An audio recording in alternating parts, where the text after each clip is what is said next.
কোরআন আমাদেরকে বিভিন্নভাবে দাম্পত্য সম্পর্কগুলোকে টিকাবার জন্য বলেছে।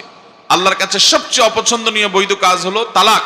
কোথায় কোথায় তালাক, কোথায় কোথায় তালাক, যে সবর নাই বেসবর, এই জন্য সম্পর্কগুলো ভেঙে যাচ্ছে। ভাইরা আমার, আমরা স্বামী স্ত্রীর মধ্যে যদি বোঝাপড়ার অসুবিধা হয়, তাহলে সবর এবং শুকর এই দুইটা মাধ্যম দিয়ে এগিয়ে যেতে হবে। কোনোভাবে এগুলোকে হাতছাড়া করা যাবে না।